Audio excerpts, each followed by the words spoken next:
വോട്ടുകൊള്ളയ്ക്കെതിരെ രാജ്യതലസ്ഥാനത്തെ വിറപ്പിച്ചുകൊണ്ട് പ്രതിപക്ഷത്തിന്റെ പ്രതിഷേധ മാർച്ച് അരങ്ങേറി.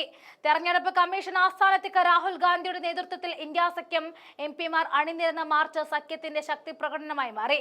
രാഹുൽ ഗാന്ധി, പ്രിയങ്ക ഗാന്ധി, അഖിലേഷ് യാദവ്, കനിമൊഴി, സുപ്രിയ സുലെ തുടങ്ങിയ സഖ്യത്തിലെ മുൻനിര നേതാക്കളടക്കം 300 എംപിമാരാണ് മാർച്ചിൽ പങ്കെടുത്തത്. മോദി ചോർ ഹേ, മോദി കള്ളനാണ് എന്നടക്കമുള്ള മുദ്രാവാക്യമാണ് എംപിമാർ ഉയർത്തിക്കാണിച്ചത്. പ്രതിഷേധത്തിന് മുന്നിൽ നിന്ന് തരൂരും പ്രതികരണവുമായി എത്തുന്നുണ്ട്. കമ്മീഷന് വിശ്വാസ്യത നഷ്ടമാകരുത് എന്നാണ് തരൂർ പറയുന്നത്. രാഹുലിന്റെ ചോദ്യങ്ങൾക്ക് തെരഞ്ഞെടുപ്പ് കമ്മീഷന്റെ പക്കൽ ഉത്തരമുണ്ട്, അത് ജനങ്ങൾ അറിയണം എന്നാണ് തരൂർ അടിവരയിട്ടത്. രാവിലെ 11:30 പാർലമെന്റിൽ നിന്നും കാൽനടയായിട്ട് ആരംഭിച്ച മാർച്ച് വഴിയിൽ പോലീസ് തടഞ്ഞിരുന്നു. ഇതോടെ റോഡിൽ കുത്തിയിരുന്ന എംപിമാർ പ്രതിഷേധിച്ചു. എംപിമാരെ പോലീസ് അറസ്റ്റ് ചെയ്തു നീക്കിയതോടെയാണ് വാഹനത്തിലിരുന്നും അവർ പ്രതിഷേധ മുദ്രാവാക്യം ഉയർത്തിയത്.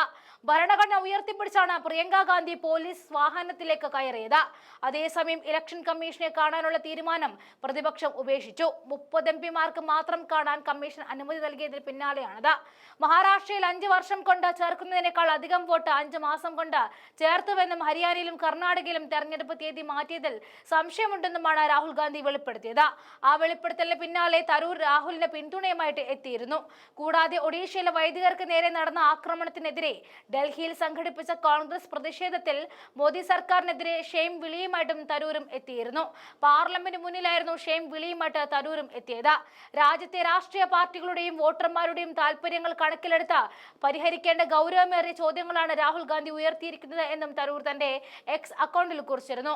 ഇന്ത്യൻ ജനാധിപത്യം ഏറെ വിലപ്പെട്ടതാണ്. ഇതിന്റെ വിശ്വാസ്യത, കഴിവില്ലായ്മ, അശ്രദ്ധ, മനഃപൂർവ്വമായ കൃത്രിമത്വം എന്നിവ കാരണം നഷ്ടപ്പെടുന്ന നിലയുണ്ടാകരുത്. രാഹുൽ ഗാന്ധി ചൂണ്ടിക്കാണിച്ച പ്രശ്നങ്ങൾ പരിഹരിക്കപ്പെടണം. വിഷയത്തെക്കുറിച്ചുള്ള യഥാർത്ഥ വിവരങ്ങൾ രാജ്യത്തെ ബോധ്യപ്പെടുത്തണം.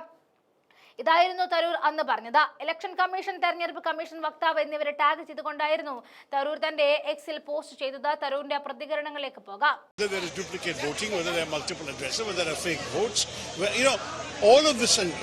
Manipulation is the worst case scenario. But if there are doubts in people's minds, they should be addressed. There may be answers available to these questions, but those answers must be provided credibly. That is my only request, that the Election Commission should take the questions and address them, rather than insisting on formalities. Do you think some credibility has gone down of ECI because opposition is raising questions? They are not getting answers. Naturally, as long as there are doubts in the minds of people about the fairness of the elections, that is harming the credibility of the Election Commission. As long as those doubts are removed, then the Election Commission's credibility can be regained. So the Election Commission's own interest lies in addressing these questions.